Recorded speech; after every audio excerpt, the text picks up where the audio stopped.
What's up, everybody? It's your boy Khalil. We back with another video, you feel me? Today, we doing a new series, and we gonna call this versus that. It's gonna be the series where we put two things against each other, and we gonna argue them to death to see which is better. Today, here I'm joined by my boy Modesty. What's good? And as you can tell by the title of this video, we doing Avatar, which is, show that's been blowing up recently. We gonna compare the show to a old forgotten show called Xiaolin Showdown. We gonna come at y'all and see, which one is better. Which person, I'm Team Xiaolin Showdown. Xiaolin Showdown is always better. I don't know about all that. Xiaolin Showdown is definitely better than Avatar, but it is what it is. We gon' so how we gonna do this particular video? We gonna break this up into a couple different topics. So today we're going to be talking to y'all about the story, the world building, the character development, the animation, and the overall just entertainment of each show. Comment down below, which show do you think is better?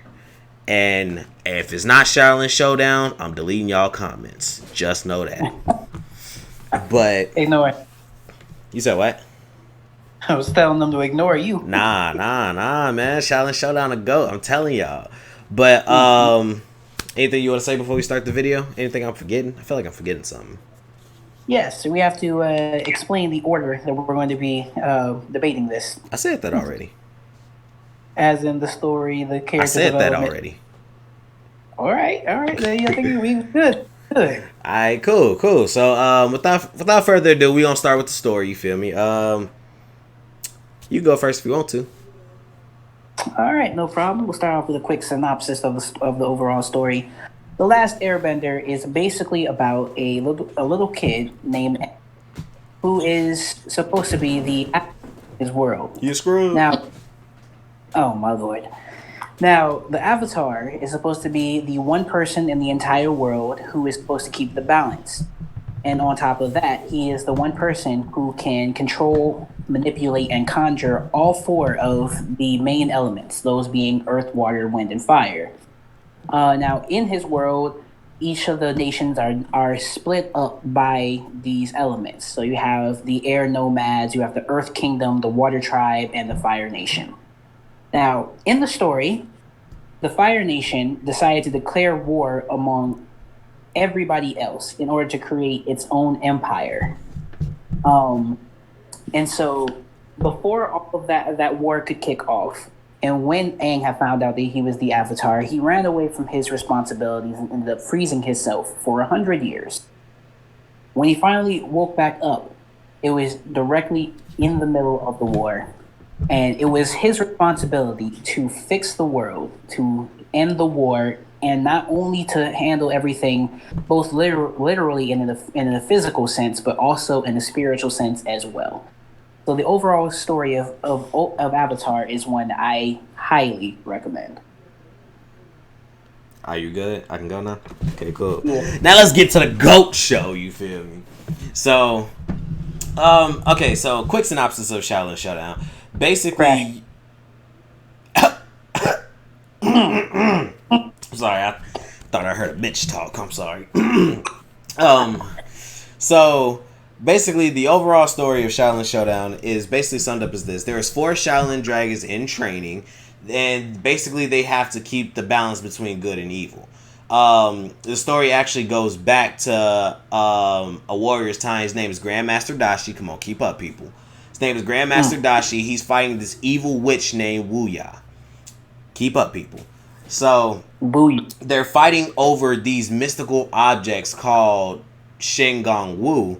I almost said Xiaolin Showdown. They call Shengon Wu, and basically these are like objects that can basically like help any regular nigga take over the world. And basically, Wu Ya loses. She gets sealed in this box. Thousands of years later, some evil boy genius, he discovers the box and sets her free. So now she's on the trail of hunting down all the Shengon Wu, so she can take over the world. The Shaolin Dragons keep it balanced in the world, of course, have to stop her. And of course, there's a bunch of other villains that come into play later on down the line. But as far as season 1 only goes, she's practically the big baddie, especially towards the end. So yeah, that's pretty much a good synopsis right there to show. All So right. let me ask you, Nova, why do you think Avatar, in terms of story, in terms of just story, is better Uh-huh. than Shaolin Showdown? Well, I'll start off by saying my main point, which is that while, and also before I even get into that, allow me to say that both of us really do love and enjoy both of these shows. We're not hating on these shows at all. We both enjoy these shows really thoroughly. Yeah. Um, I will say though, I think that Shaolin Showdown has too much of a simple story for it to really compare to the Last Airbender. Hey, And simplistic before I don't get mean into bad. exactly, I was just about to get into that as well. Now I do realize and I do agree with the fact that simplicity in no way means bad at all. However, adding more complex branches to the story allows people to feel a little more immersed in the story itself.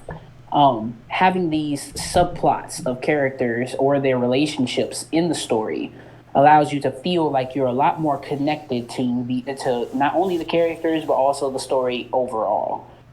Perfect example would be uh, Zuko actually, and throughout the story. You see that in the beginning of the show, and for those who haven't seen it, a little bit of a spoiler, not too much, but a little bit of it. If you ain't seen this show by now, you just ain't want to watch it, man. Because there's no reason for a person to not have seen Avatar right now. It's on Netflix. If you just ain't watched it growing up as a kid and you just didn't want to. Basically. But like I was saying, the perfect example would be how in the beginning of the story, Zuko thought his one purpose was to find, track down, and capture Aang, who was the Avatar, in order to restore his honor. And throughout the story, you slowly see him and his transformation and everything that he goes through, not only within himself, but also his other connections and relationships, like his relationship with his sister, his father, or even his girlfriend Mai. And all of these other subtle relationships that not only him but several other characters form bring the story together in a more cohesive way. So you're saying Zuko carries the story? No, you're Is that fine. what you're saying? Those are just small examples. I think that more so goes into more so character development, but um, I think in terms of story, I think Shaolin Showdown is better because even though the plot of Shaolin Showdown is practically good versus evil, it's simple, but it's not terrible. It's not bad. It actually can be quite good. And like I will say a lot of people in that do like this show actually do think that the show should not get serious when it comes to plot because there's moments in the show where like there's like some serious plot going around. I don't mind that. I think it's actually pretty good considering that they're like saving the entire world. So um I don't know. I think the simplicity of Shaolin Showdown is what makes it good. It's like I said, it's just good versus evil. It's a good story. It's not something that anybody can really hate. Now Shaolin Chronicles, we ain't gonna get into that. We only talking about Shaolin Showdown, Shaolin Chronicles, you feel me? If you a real Shaolin Showdown fan, you do not like Shaolin Chronicles. So we ain't gonna talk about that. But That's so in terms of a story, I do agree with that. Avatar is more complex. So I think where most people will differ when it comes to this is just, do you want something that's more complex or do you just want something that's more so simple? I think that's where most people will differ their opinions when it comes to this. that is true. That is true. Are you done then Oh with yeah, yours? I'm done. I'm done. I'm done. All right then. Now let's start my rebuttal of that. Um, while I do agree with you that the simplistic nature of Shaolin Showdown is one to be really good, and the simple um how can I say this? The simplicity of just it being good versus evil is something that is actually very pure and something to be admired. However, I do think that The Last Airbender has that and more. Like, for perfect example, everything that the Fire Lord has done within his life has been pretty evil. It's even brought up in an episode in the last season about how not everybody is evil, but everybody is capable of performing great evil. And so I think just the fact that they were able to talk about that or other deeper subjects allows it to create a better and more interesting story for everybody else. Um, Mm-hmm. and like I said, it has not that plus the extra stuff. So it also has the whole good versus evil factor. Because the overall plan Well, for yeah. yeah, the overall plan for the show was basically Aang having to stop the Fire Lord who wanted to take over the entire world and destroy it. So it has not only that, but also other more interesting factors to it.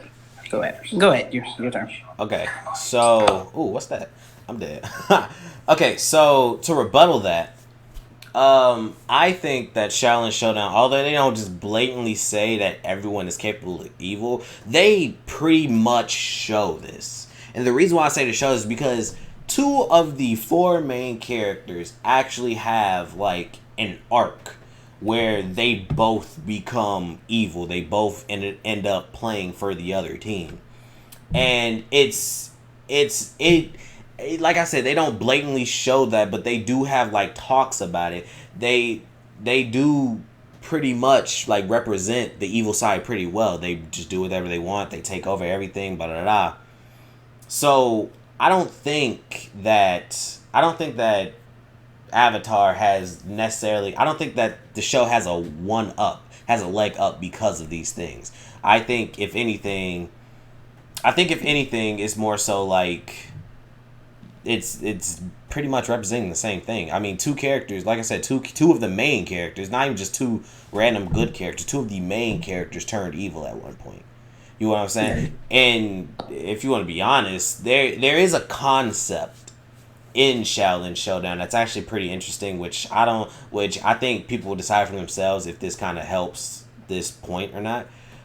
There's one Shingon Wu, which if you don't know what a Shingon Wu is, basically they're the mystical objects. They each of them do like something completely random. To be honest, there's one Shingon Wu.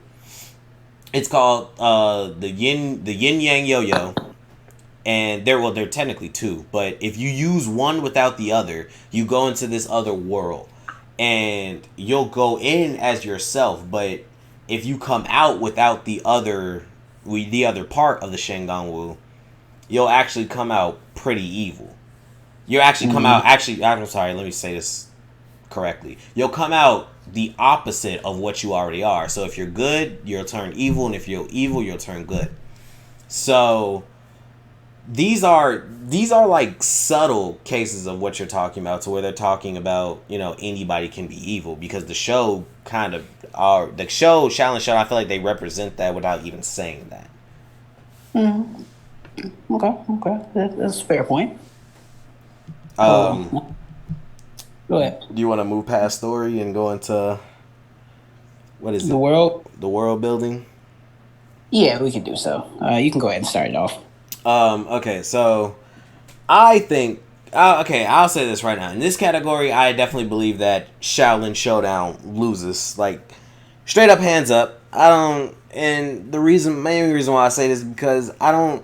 The overall world of Shaolin Showdown, the entire world, the setting they're in, I'm not gonna say it's not affected by any character's actions in the show, but it loses in the sense of you never see it become affected by any actions of any character in the show.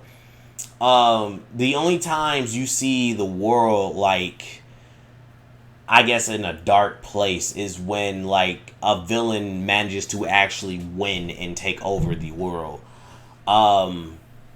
In the show, you do visit, like in the show they do visit like certain places, like certain destinations, like New York or Japan.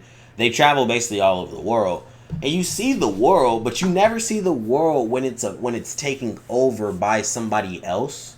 So I'm not gonna say like a person's like somebody's life changed dramatically because Wuya managed to take over the world, which she actually did. But you never seen these things.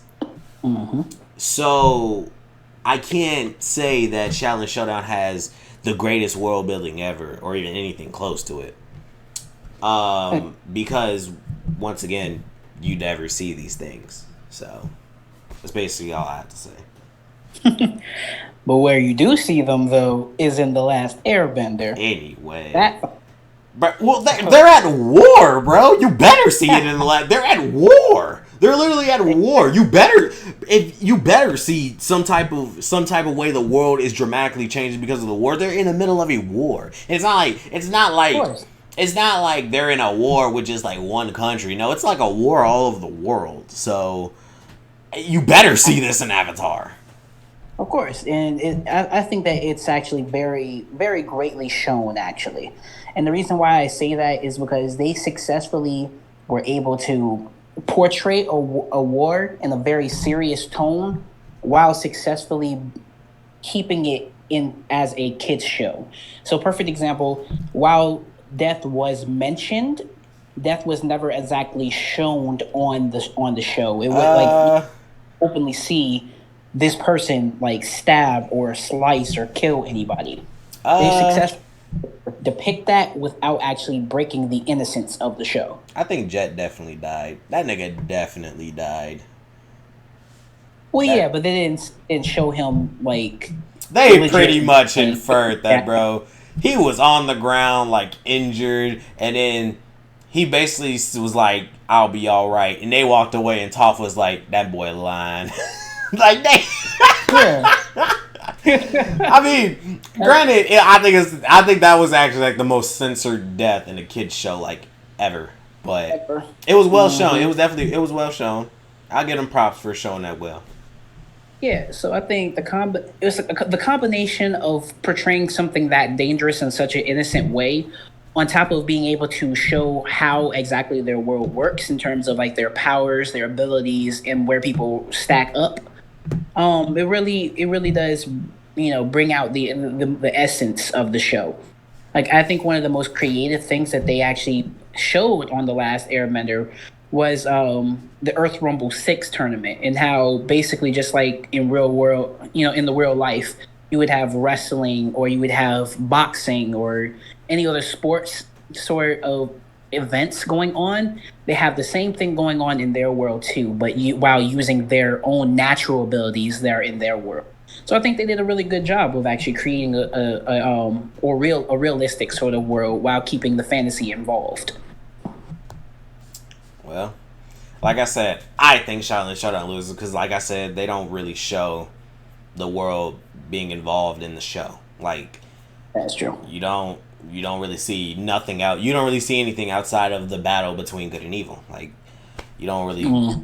It's hard to just So I guess we can move past that topic. Number 3. Next is character development. Yeah. You can start. You can start off. All right. Now I'll start off by saying I think that The Last Airbender has some of the best character development, not only in this argument, but in the history of like any other sort of animation. Wait. That is cap. Go ahead. All right. Now I know that is a major statement to actually explain. Cap, bro. Wait, hold on, pause. Okay, let's make this clear for the audience. So you're saying that Avatar: The Last Airbender has the best character development of any other type of animation that you have seen? No, I'm saying it has one of the best out of all of the animations that I've seen. You try to keep it broad. Okay. Yeah, I'm keep it broad. Keep this broad. You trying to keep it broad. But yeah, I think that it has some of the greatest examples of character development. One of the biggest ones was me mentioning earlier Zuko. And I'm pretty sure everybody who has seen the show would agree with me that he has had one of the greatest turnarounds in any other show ever. Like, at the beginning of the show, you're thinking that Zuko himself was going to be the big bad with how he was chasing Aang always on his tail, always trying to capture him. And then by the end of the show, it's a complete turnaround. He's so loving, he's caring, he's there for them. He even teaches Aang firebending and becomes a close friend to them. Even though just a few seasons before, he was basically trying to He was not trying to murk them niggas. exactly. So you have him as an example. You have Aang who as a perfect example as well, who started off as this little fun, goofy kid who is, running away from his avatar ability, responsibilities. But as the story went on, he started to come into his wisdom more. He started to realize that he didn't have to do what everybody else was doing, but what he thinks is better for him. He actually, you know, became more responsible and wise as he grew as a character, not only in terms of his physical abilities, but also his mental prowess as well. And then of course you have other characters. I could bring up a whole bunch of different examples, but what I will say is that if you do go watch the show, you will automatically see from differences in characters from the first episode to the end of the last season, to the end of the first season. You'll see major changes within almost every character. Every character. Almost every character. Hold on, I hate how you being so broad with these statements. No, Yeah. I don't even think I don't know about almost every character. I'll say quite a few. I don't know about almost every, but I'll say at least 60%. You said what? I'll say at least 60%. I'd say 50. I'd say 50. That's okay. I don't think that's cap, but whatever. Okay, so my turn. So Xiaolin Showdown, character development. How do the characters actually develop throughout the show? Well, I believe, and I truly believe, if you've watched this show, you can basically safely say that pretty much every single episode, a character develops in some sort of way. When I say a character, I mean at least one of the main four. Sometimes it's somebody outside of one of the main four, which is Omi, Kimiko, Raimundo, and Clay. So usually every episode, it's usually about one of the four main characters. They end up like going through something that they have to learn some type of lesson from, and it helps them develop just as a character in general. I think some of the biggest developments happens to Raimundo and Omi, of course, because I'm not gonna say they're like pseudo main characters, because you can clearly see the favoritism when it comes to these characters that the show gives off, and probably they give off because of the fans. They're definitely like fan favorites. So, Raimundo in the first season / second season, he becomes evil, and basically he becomes evil because he felt so underappreciated at the Shaolin Temple where they live and train. Mm-hmm. So he becomes evil because, and it's mostly because, actually, for a very unjustified reason. Also, is because he basically tried to rescue everyone because they were attacked, and he tried to rescue everyone at the temple, and he basically disregarded his master's orders to just run and hide, and he goes back. So this event. This event basically spirals out of control because after the attack, after they survive the attack, Kimiko, Clay, and Omi, they rank up as Shaolin Dragons, and Raimundo is the only one that did not rank up because he disobeyed his master's orders. So, long story short, Wuya tempts him into becoming evil. He becomes evil and basically does her bidding, and she promises him anything that he could ever want. He gets it, he succeeds, he gets pretty much everything he could ask for. And what happens then? Basically, he comes to a realization that it doesn't matter if you get anything that you could want, because what's the point of getting everything that you want if you don't have anybody to enjoy it with? Yep. Hence, he begins to miss his friends. So then what happens? So basically, long story short, as his friends are about to basically die and get crushed to death, he has a realization. He has a realization that none of this stuff was worth it. It greatly does develop his character. He becomes pretty much a fantastic character after this. And yeah, he basically just saves everyone. This arc, that like this entire Raimundo Goes Evil arc is basically like him constantly going through some type of development. So yeah, I think, and this is only one example of something that big happened to a character. There's some developments. Like I said, this happens pretty much like every episode, every other episode. Most of the show, somebody, one of the main four casts is developing along with sometimes some other villain or other character that you just see for an episode. You know, somebody develops. Yeah. So yeah, I personally think it's better development than Avatar, only because, like I said, I don't think characters are developing every single episode. I'm not saying most episodes, but Xiaolin Showdown is pretty much somebody developing every single episode, whether it's to great extent or little extent.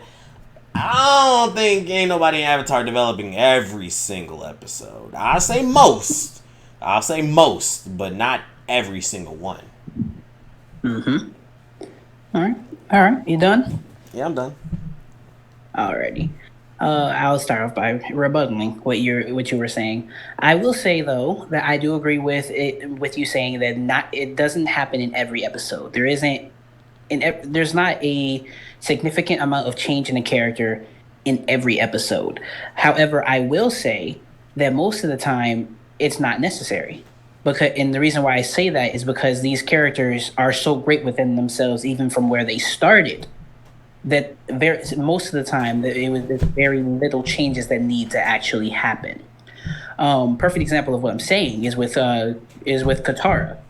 When the show first started, even though she did have her small signs of immaturity, it was still very clear that she was a very caring and loving character overall, and that the only thing that she really needed was to learn how to use her abilities, which is something that's more so about physical development than it is about. I mean, character development is character development. I mean, I think character development can happen like in a physical standpoint too, but like just saying that Katara gets stronger, I don't think that's very like that's not a super strong point. Katara pretty much remains Katara throughout the entire show. Exactly. What I'm saying, I bring that up basically to say that while you are right that a lot of character development happens in Xiaolin Showdown basically every episode, and it doesn't happen every episode in The Last Airbender. What I'm saying is that it doesn't have to happen in every episode of The Last Airbender, because these characters themselves are already great and are already relatable within themselves. Now, I don't think that's a pro for character development, but continue. Hold on. Okay, so what I'm saying though about that though is it's just simply that for a lot of them they were already great characters to start off with. I will. That's a pro. Now, I'll get to that later.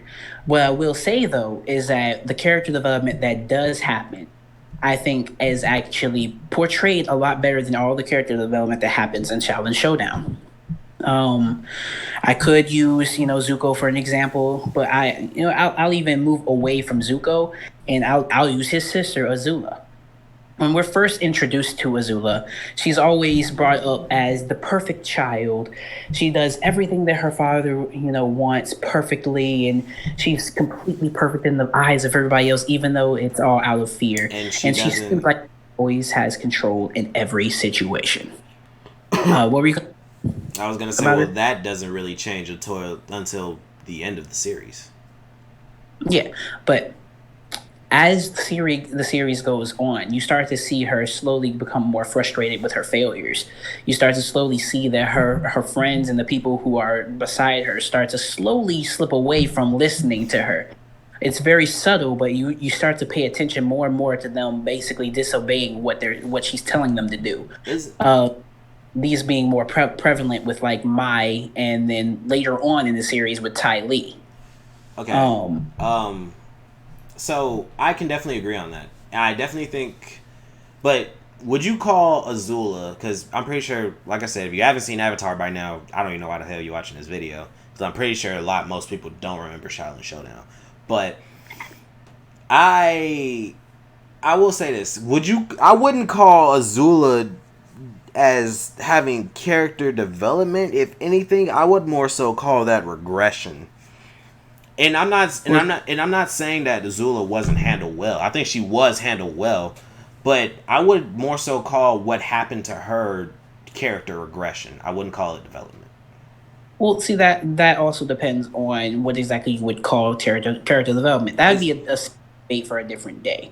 But I do think there is such a thing as negative character development. negative character. Isn't that like what they call it, a double negative or a double something like that? I don't know.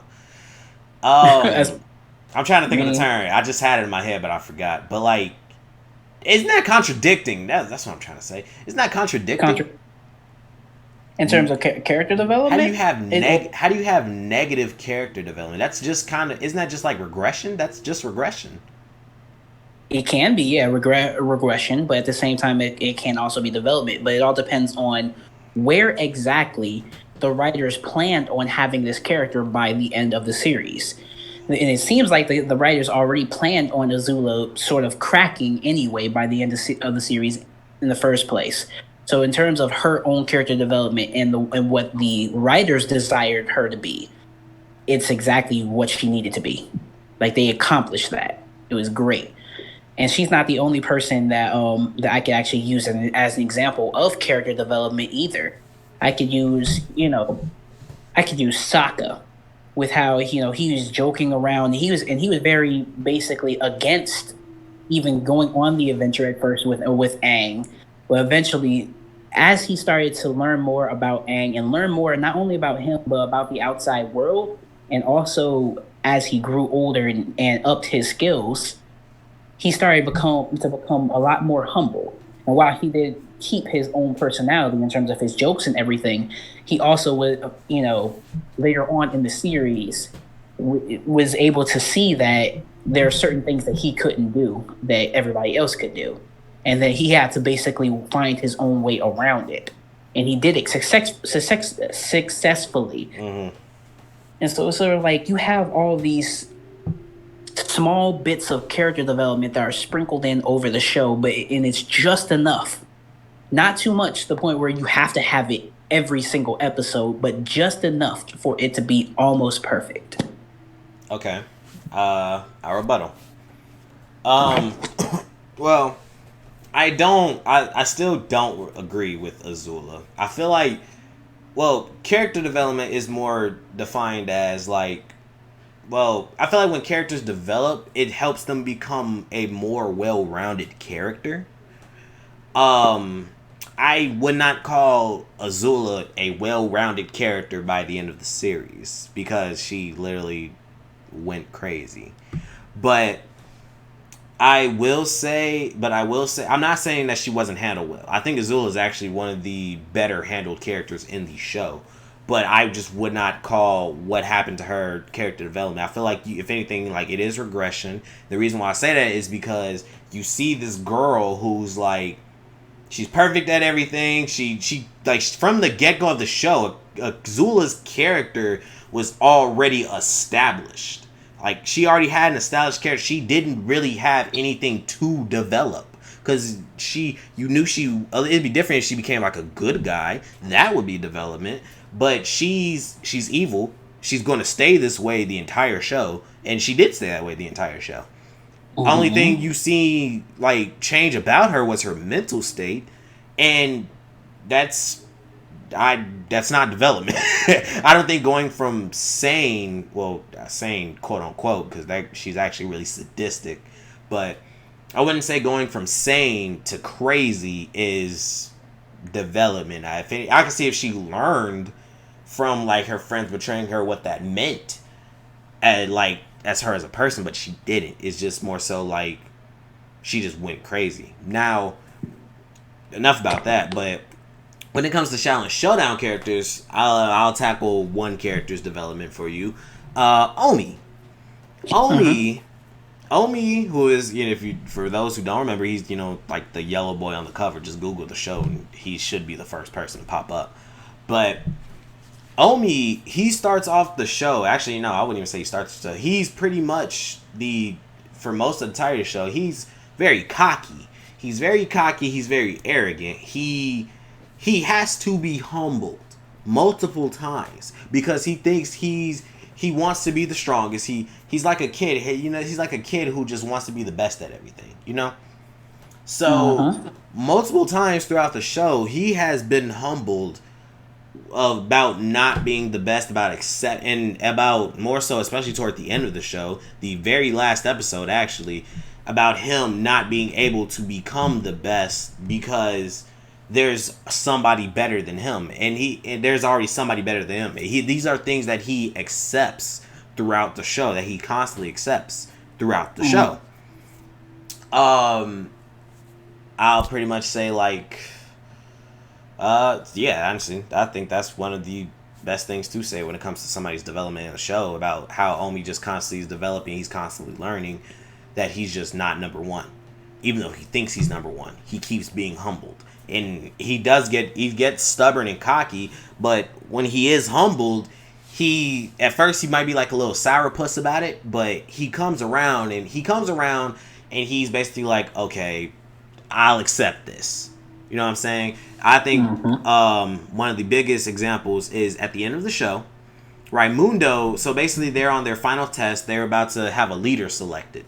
So for them to have a leader selected, they have to basically go through some type of trial on their own without their friends, to where, they have to basically show the master that they can be the leader.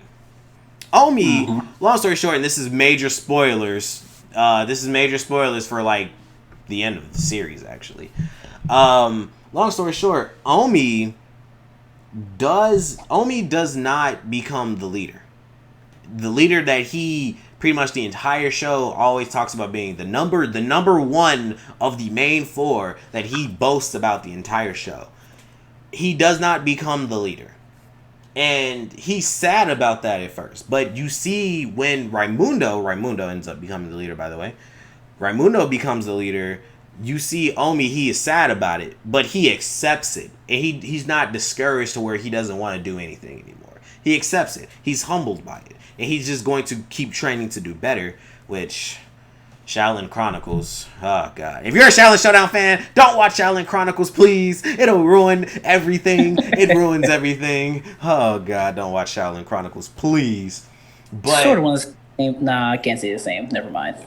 Yeah, bro, that's another video. Stop, niggas. I guess what I'm gonna title that video. Stop hating on Korra, because bro, Korra is not that bad, but that's another topic. But long story short, you see Omi get humbled. You see him develop. You see him become a better character by end series. So yeah. All right, no problem. So development. Guess what? The next one. What's that? Animation. Okay. Yeah. I'll start off. So this next topic, I really did not want to talk about this because I didn't think it was fair. I mostly didn't think it was fair because this should be kind of short because I don't want this video to be too long.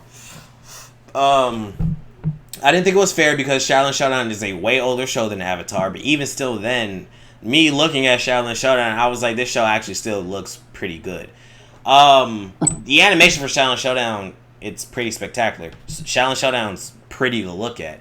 It's like pretty vibrant. I think anybody could watch it. I don't really have too much to say about that. Do I think it's better than Avatar's?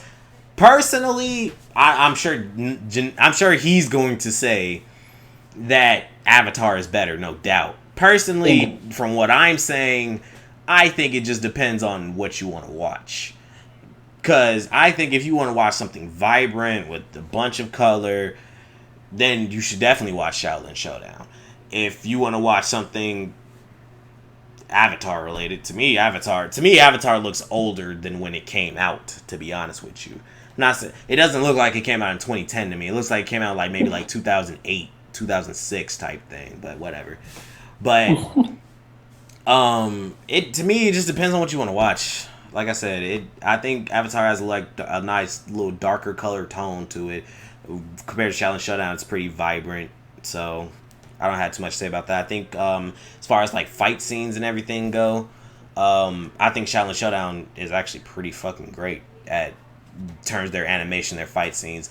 I haven't noticed anything that looks super duper ugly in Xiaolin Showdown. I think the characters are pretty funny looking in terms of their design, although I think that was more so the intention. Nobody looks like a One Piece character. I'll say that right now. In which I love One Piece, but I ain't gonna lie, some of them characters looking a little funky, but. No, yeah, nobody looks like a One Piece character. There's actually, I think characters like Dojo, for example, who is the dragon, he actually looks really cool when he gets like big in his dragon form or whatever. There's characters that look odd, like Raimundo. He kind of looks like a regular person, but then you got somebody like Omi who has like no neck and just like a big yellow head. You know what I'm saying? But I like I said, I think that's the intended purpose. If it just some characters too look funny. No character looks terrible to me, so I don't really have too much to say about that. So you go. Alrighty. I will start off by saying that and recognizing that both of these shows are indeed cartoons. However, I will say that I think that the fluidity and the movements in The Last Airbender puts its animation farther ahead than Shaolin Showdown. In terms of its natural movements, even you just admitted that Omi himself doesn't even have a neck. So hold on, wait, but with that being compared to just how they like walk, talk, and even fight, Shaolin Showdown looks great. All its fight scenes look great. It's fluid. It doesn't look cringy. It doesn't look like it shouldn't be happening. Even with Omi not having a neck, when he like headbutts somebody, it still looks like authentic. It don't look like oh, he just like moving a ball on his shoulders. You know what I'm saying? Like it don't look like that. It looks pretty authentic.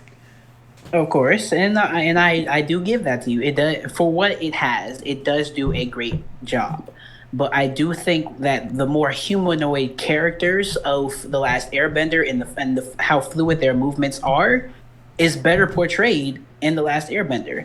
Not only for the fact that it's further developed in terms of technology in that time, but also because they found a way to incorporate different styles of martial arts into the show in order to basically represent each style of bending. I forgot which martial arts exactly are supposed to represent which sort of element. Like I know that Kung Fu is for Fire Nation, but and then Tai Chi is for like Water Nation. But overall, the animation and the way that the characters are able to move so fluidly actually puts it above puts it above Shaolin Showdown. And like I said, while I do realize these are both cartoons, so I'm not expecting like anime level sort of animation. People like to technically say, "Oh, Avatar is anime." Yeah, whatever. That's because of how good its animation is. It's to the point where it can be actually compared to other anime.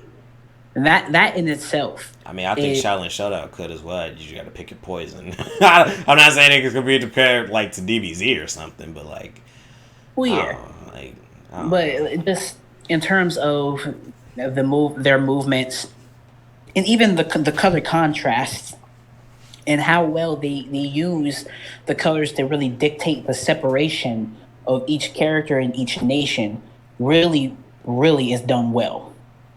Like perfect example how each nation is represented by a different signia and a different color, water blue, fire red. I think Earth Nation was green, and then of course Air Nomads were like yellow.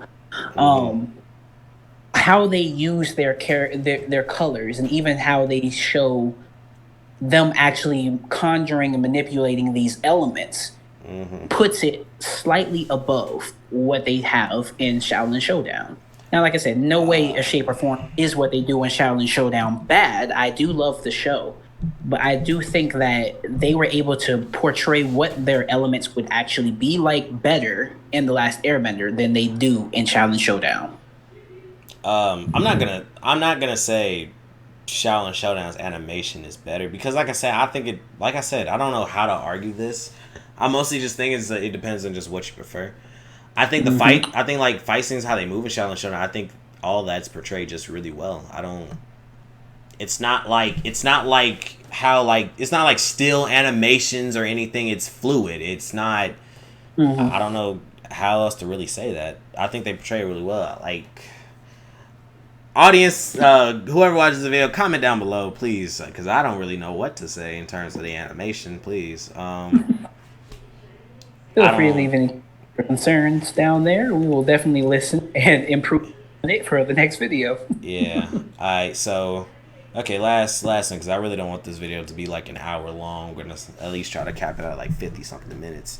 So, last topic is the overall entertainment of the show. I'll let you go first on this one. All right, no problem.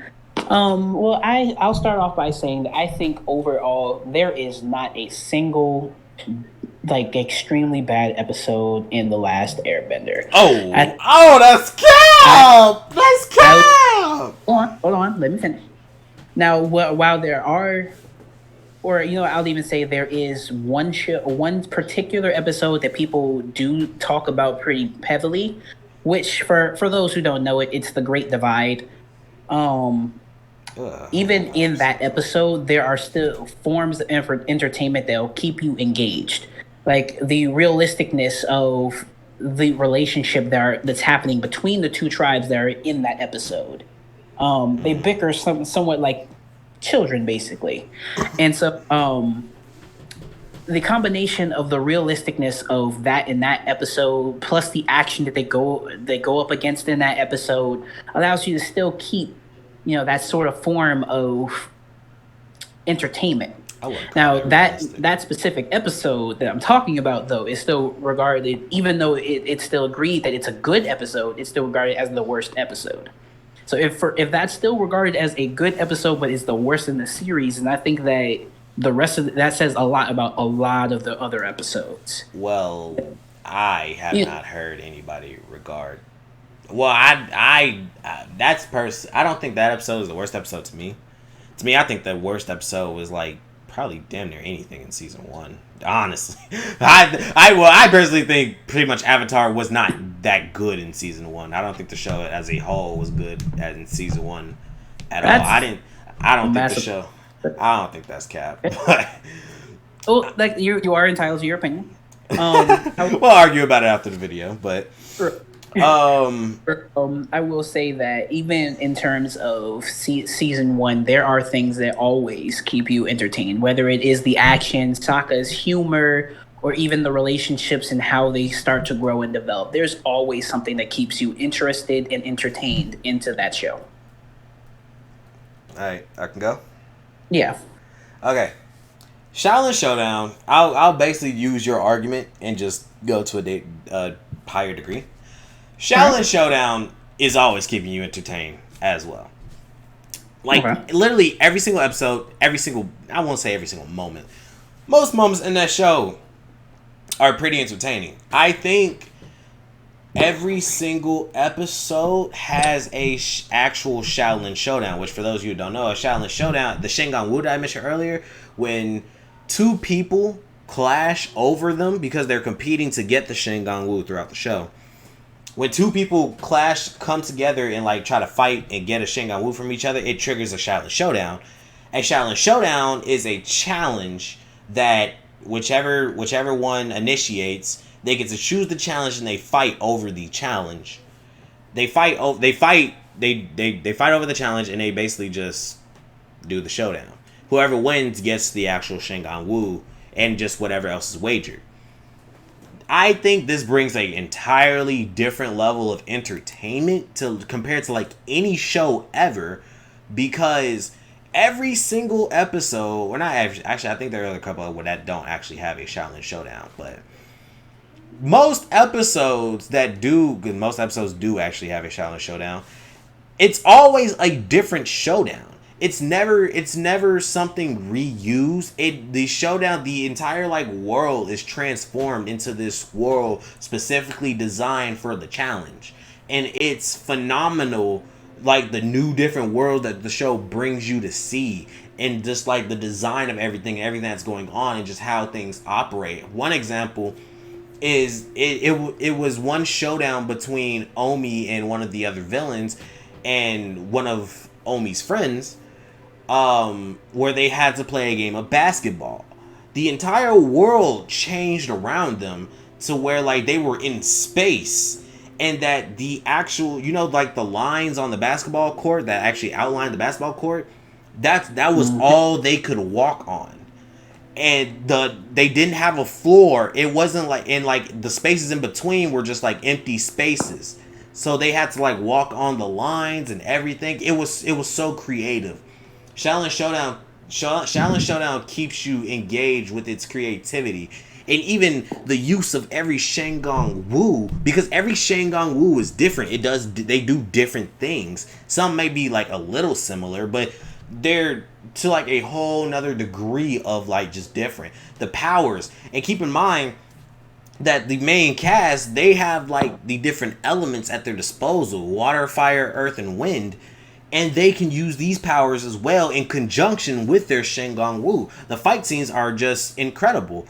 You have outside characters who have their own stories as well, who have their own like ways of development, who have their own powers, and they all keep it entertained as well. There's literally a villain who's just like a fat ninja, and he's so agile, and he just uses his weight and just smacks everybody around. There's another villain which people actually say is probably the best character in the show, who transforms into like a giant lizard thing, and like it just gets all raw. Like I cannot stress enough how just the entertainment level of Shaolin Showdown is way better in Avatar. And the only reason I say that is because I'm not saying Avatar is boring, but Avatar definitely has those moments where it's just like, I don't really want to see this, or I'll definitely skip this or fast forward. I cannot say that Shaolin Showdown has ever given me the feeling of like, yeah, I just kind of want to skip this part. I cannot say that. I think Shaolin Showdown just overall is just more entertaining, just as an overall show. I also think just the places they visit in the show also keeps it just fresh. It gives the show new identity. I don't think they hardly ever revisit the same place twice. And I think even if they do, it's always another part of the place, and it just looks different.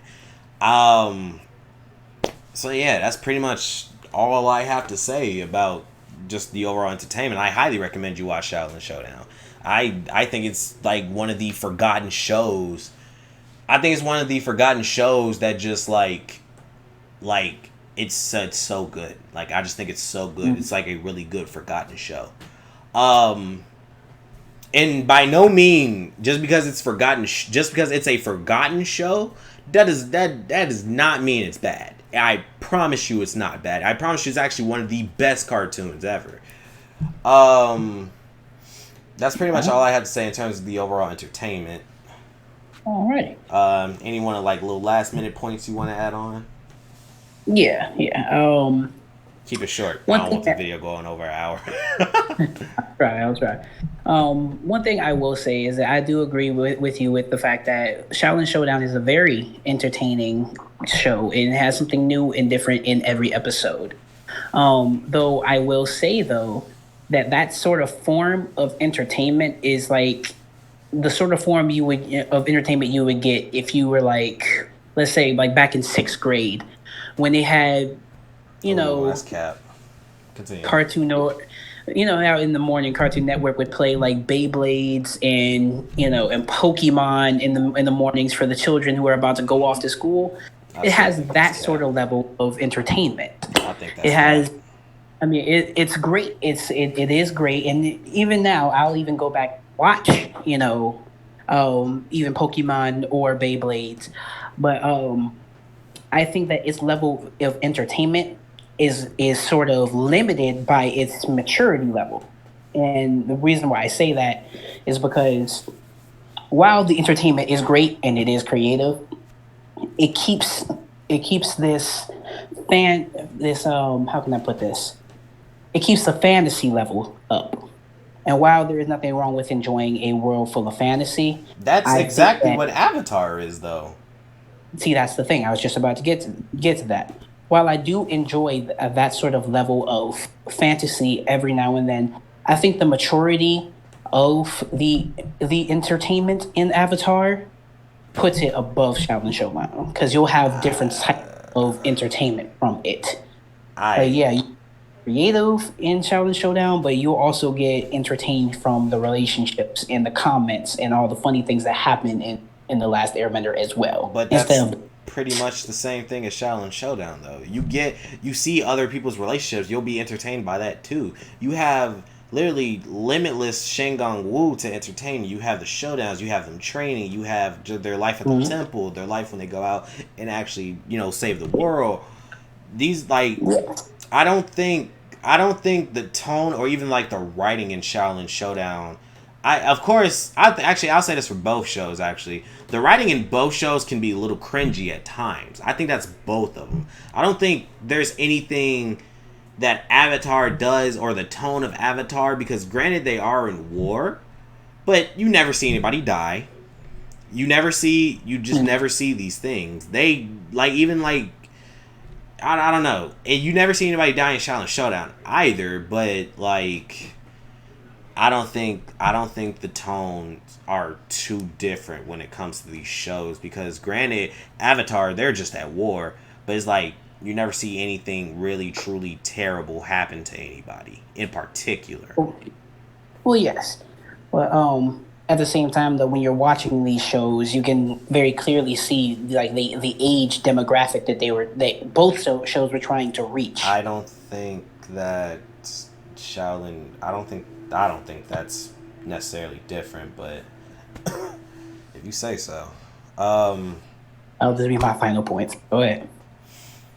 Other than that, y'all, like I said, like we gonna leave this up to y'all to decide in the comments, because this video is almost at an hour and I don't want it to go over an hour. So comment down below which show do you think is better? Who do you think, basically won this little argument that we had? I'm sorry, debate, we don't argue around here.